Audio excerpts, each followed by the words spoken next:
Hi, everyone. Welcome back to Have You Heard, the podcast about everything social. I'm joined again today by the wonderful Amber, who is our paid social director. And today we are talking about Black Friday, of course. The topic on everyone's lips. I know. It comes around quicker every year, I swear. I know. The same with Christmas. You never get away from it. Nope. But yeah, so we're here to talk to you guys about kind of our best practices and kind of planning for that big day. Mm-hmm. So how should we kick things off? I think planning is usually the first port of call, to be fair. 100%. Yep.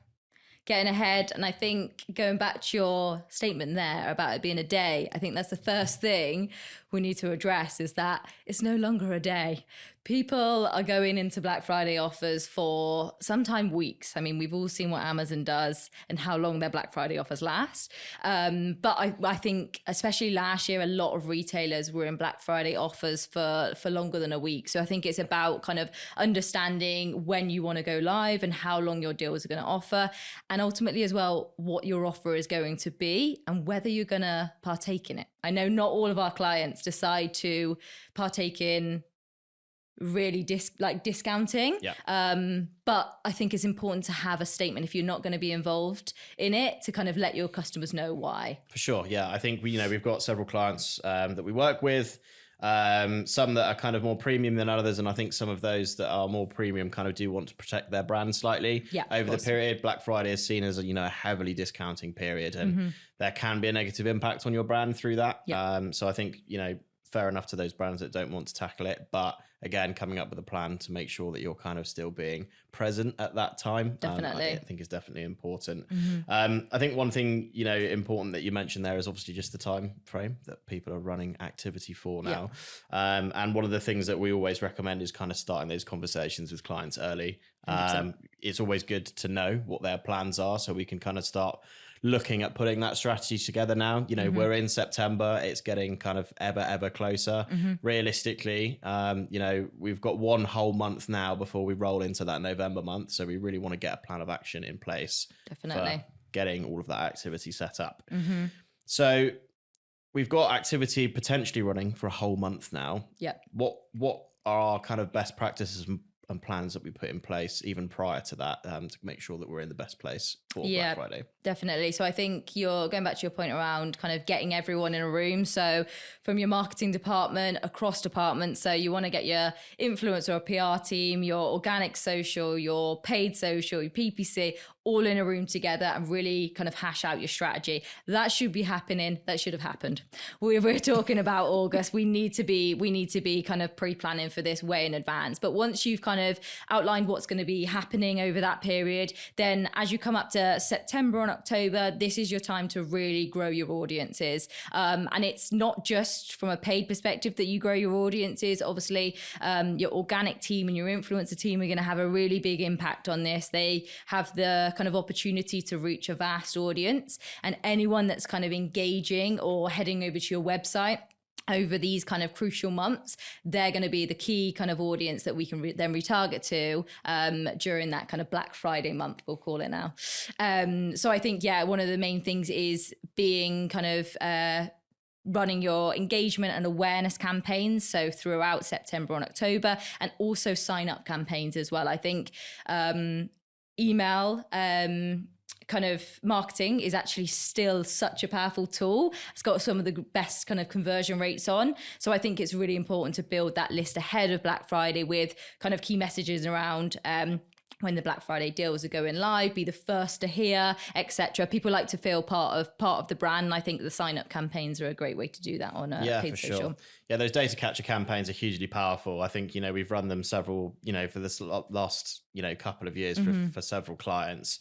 And it's not just the Black Friday period. You're obviously getting, that customer's contact details for. You can then input them into your CRM, and you've got further marketing opportunities down the line once you get past that Black Friday kind of window. Definitely. And obviously the one thing that you want to make sure is if you're getting data capture and it's a really good opportunity for customer acquisition, is making sure that you try and keep that customer at the end of the day.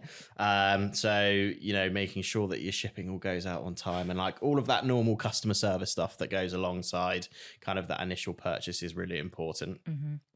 So, building up that audience is very important. And, we've spoken about kind of getting data capture and creating incentives for people to sign up. But in terms of the content that we're putting out during that period, I think it's really important to mention, and everyone will probably notice as well, the supermarkets just go live with Christmas stuff now. As soon as kind of August finishes and September hits, Christmas is in the supermarkets. Gifting is at everyone's forefront because of that. And I think it's really important that, you consider that gifting period as not just people buying gifts in December. It actually goes earlier and earlier and earlier every year in terms of when people are buying gifts. And I think we definitely need to include that into our creative strategy in terms of the type of content that we're putting out, certainly from a paid social perspective. 100%. To try and drive that audience kind of growth prior to Black Friday. Because I think one of the things we were discussing the other day is actually people use that Black Friday period to buy gifts for Christmas, to be able to do that at a discounted rate. And if we can get, that gifting hype rolling earlier, the better. And, particularly when you go through that Black Friday period, there's a lot of ad switching on, switching off, switching on, switching off. So I think it's really important to make sure that we've got some level of consistency. Otherwise, you're just going to get volatility in performance. Definitely. And I think it's important to highlight as well. Obviously, we all know there is a cost of living crisis. People are being a little bit more careful with their money this year. And I think it's really important to allow people to have a couple of months to kind of get those presents in. A lot of people can't afford now to just get it all in December. They need to separate that out. So they are going to be starting to shop for that much earlier. So it's, like you say, it's really important to have that gifting ads out there. And also on the website as well, make it easy for them to shop gifts earlier on as well. A lot of people will go live with their gifting page in kind of December. It's really too late. We need to have that kind of up by the kind of mid of October, ideally, so people can really start shopping for gifting earlier. Yeah, definitely. And I think just touching back on that volatility of performance, I think one of the key recommendations we always make, obviously the main proportion of your spend, if you're running Black Friday activity, is going to go onto your Black Friday content. But having kind of that base layer of gifting ads, Christmas-based ads that are running, that you don't switch off during the period, so that, once you switch off your Black Friday content, you've then got, ads that have gone through the learning phase and that you can ramp the spend back up. Because then obviously you're not getting that kind of volatility with kind of putting things in learning phases again. 100%. So in terms of ad content, while we're on the topic, what would you say is kind of like our best practice for putting together Black Friday assets? Yes. So this can be a little bit of a conversation starter with clients, especially with clients that have a kind of strict brand guidelines and have a clear vision of what their brand should be, which we have to respect. And for a lot of clients, it's super important to kind of maintain that level of brand recognition and brand image across the period.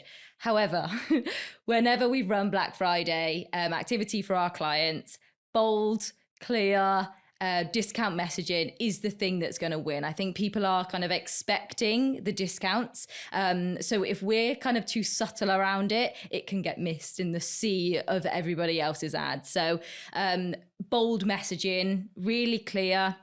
We want to stay away from things like long form video because we're trying to get people to respond to the ad directly. We're looking at direct response ads here. We want to keep things short, snappy, catch people's attention and make them take action.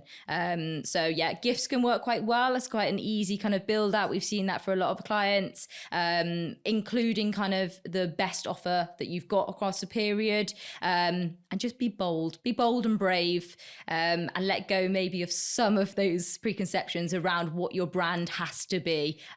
Because at the end of the day, sales are super important during this period. So we don't want to miss out on any opportunities. Yeah, definitely. I think it's really important. You mentioned kind of the boldness and the kind of the direct response nature of kind of the creative that we put out, because I think typically static images always perform really well because of that.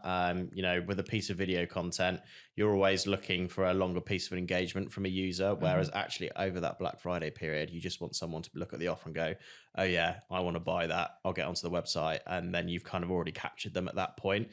So it's really kind of using those statics kind of as effectively as possible. And one of the things that we always try and kind of build out this time of the year as well, is utilizing not just those statics on their own, but if you're an e-commerce brand, then utilizing your product feed alongside that is hugely important, and making sure that you've got your feed set up correctly so that it shows the discounted price on any of those products that you're trying to serve. Yeah, 100%. And overlays as well. So with dynamic product ads, always try and add a sale overlay or a Black Friday, include your offer on the product information, because that's proven to be really, really effective during the period. Sure. So there's one cool new shiny campaign that we've been working with over the last few months. It's called Advantage Plus shopping campaigns. We've been doing a fair amount of testing since they came out. It's essentially Meta's answer to Performance Max. It's an open broad targeting campaign type where essentially you just plug in lots of assets. Meta's AI does kind of a lot of the heavy lifting in terms of the audience targeting by crawling your ad content and your website to understand what your core audience is, and then essentially goes out and targets them. So I think one of the things that we're looking differently at this year is utilizing Advantage Plus shopping in line with our kind of typical top, middle, bottom of the funnel ad structure, which has kind of always been our best practice in terms of kind of directing new users onto the site and trying to get them to convert. How do you think we're going to be utilizing ASC this year in line with Black Friday? Yeah.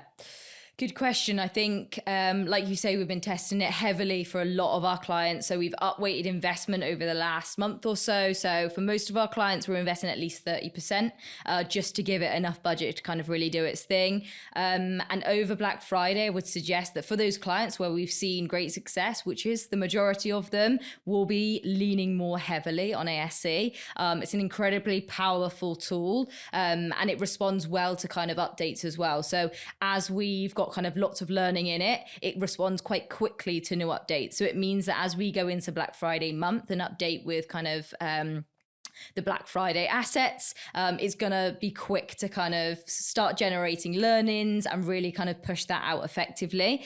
So I think it's definitely going to be something that we're leaning on for our clients.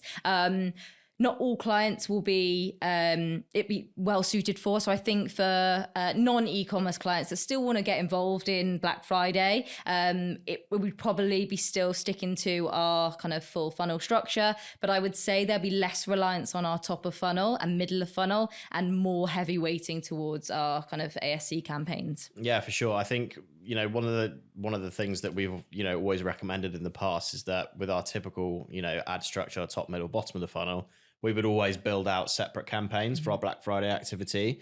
With Advantage Plus shopping, with the testing that we've been doing, as you said, it very quickly picks up what is a sale asset and what's not, and very quickly directs the spend towards that.